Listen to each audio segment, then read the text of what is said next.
What is up, guys? This is me, Johnny Cooper64 here with another YouTube video, and can you believe that Crash Team Racing Nitro-Fueled won the Game Awards for Best Racing / Sports Game of 2019? It was pretty amazing and epic that it beat out the popular football game FIFA. It feels good knowing that just because a game is more popular doesn't mean it will be good or it will win. Beanox absolutely crushed it with this game, and Nitro-Fueled honestly feels like a huge appreciation to the whole Crash Bandicoot series, paying off to almost every game by introducing characters obscure or popular in this racing game. It's like the Super Smash Bros. Ultimate version of Crash Bandicoot. Thank you, Beanox, for this game and for supporting it till this day. They deserve the award. However, the only disappointing thing I found about this is that they were not received with a trophy. It was like a short, small segment as if they had to move on. The Game Awards was bad, like really bad. The whole show was just absolutely filler and commercials everywhere, and they didn't show full appreciation to the categories like these, and even the musicians of video games. Like, they didn't take their time to appreciate them. They just quickly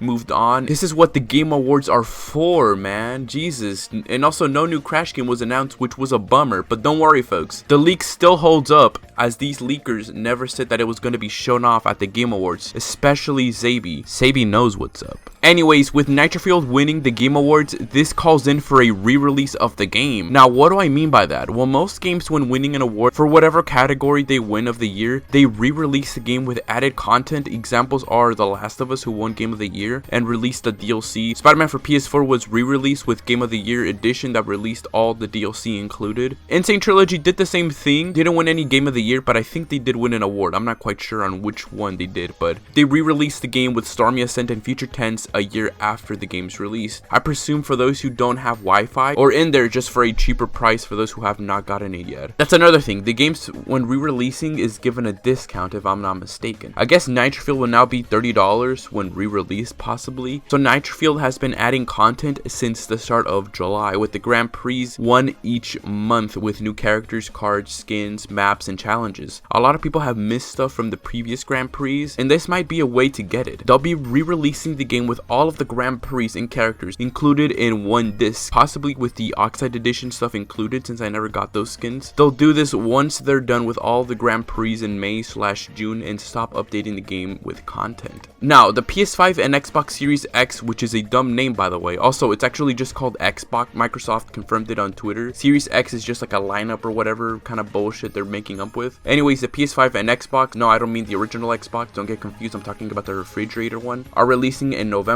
right in time for the holidays, with the game support ending in May/June. I presume the game will be re-released for a November Black Friday day. There's where Activision will be earning all that cash, all that money. Nitro-Fueled, Reignited Trilogy, and Insane Trilogy earned a lot this Black Friday, so I know what they'll be doing. The game will not only be re-released for the PS5 and Xbox Series X, but also for PS4 and Xbox One and the Switch again. This one is an obvious one. It's the easiest one to port and the one with more confirmation. Plus easy money, man. The port of the PS5 and Xbox Series X might be more enhanced, but that will probably be the only feature included in there. But it's just like the Skylanders and Call of Duty games. They port the games for the new consoles, and the old ones, at least for the first 3 years, they support the old gen for PS3 while the PS4 released. We're now entering the new gen, and the current one will soon be the old one. But Nitro-Fueled being released in 2019, it will definitely be released for PS5, so Activision can not only give out more games for the console's launch, but earn cash with it. You know, kind of like how Skylanders was released for the Wii U and then later released for the Switch, and I mean Skylanders Imaginators in that case. The same will apply with the new installment of the Crash Bandicoot series, which will release on PS4 and PS5, and the 2 new Crash games after that. Activision is not cutting out the PS4 and Xbox One when they still hold up till this day, and they know not everybody is going to buy a PS5 at the start, but for those who do, they'll buy Nitro-Fueled out or the new Crash game and earn more money from that. But besides adding all the Grand Prix of every month, what else could they add? Well, now back to the conversation of the Game of the Year. As I said before, with Last of Us, they added new content. So what if Activision gives more budget to Beanox to hire more actors for Grand Prix characters? But not only that, but for more cutscenes, a hub world, and additional dialogue and possible extended story. Activision, knowing the game's success for Black Friday and winning the awards on the Game Awards, they have to do this. If they greenlit Call of Duty for story DLCs, they have to do the same for their second most successful franchise at the moment. And by hub world and more cutscenes, I mean the addition of the C and K story. I already talked about this in a video, so link will be in the description below below with more detail, but in summary, they'll add the C&K story with everything being in there, as they already made all the tracks, tokens, relics, and ghost trials. This will be an easy win, and they can even make it a paid DLC. I'll buy it. But Beanox can go beyond a regular C&K story and maybe expand on it. And by that I mean adding all the tracks from the Grand Prix and put 4 in a hub world, resulting in 3 extra hub worlds and showing off cutscenes with other characters from the Grand Prix, like maybe Team Nitro Squad, Team Nina with the rest of the doctors, Team Pass, which is Baby T and the babies, Team Opossum with the CTR characters, and so on and so forth. Or they can even add more than 3 characters for a team, like add Nina to Cortex team. Mostly everything will be the same besides new cutscenes, unless they'll expand on it. Of course, there will be 3 new antagonists for the Grand Prix tracks, so I guess maybe they'll put Viscount in one of them. You guys decide what the other 2 will be. And Robot Vila will be the one introduced in this. This will most likely be the final Grand Prix, or even the Grand Prix that's coming out next month, since there's only 2 characters. One is Megamix and the other one is a mysterious character. Who knows? But I do think a C&K story is the DLC for winning the Game of the Year category in racing/sports, with then a re-release of all the added content on PS4, Xbox One, and Switch, and the PS5 and Xbox refrigerator for extra money. But if not the new consoles, it will definitely be on the current gen for sure. They did it with Insane Trilogy, so in a way it's kind of confirmed. I'm telling you guys, this is what Activision will do. Hire me, Activision. I know your plans, I know what's best for the company, but please don't send someone to shoot me in the head. But Johnny, look behind you. Wait, what?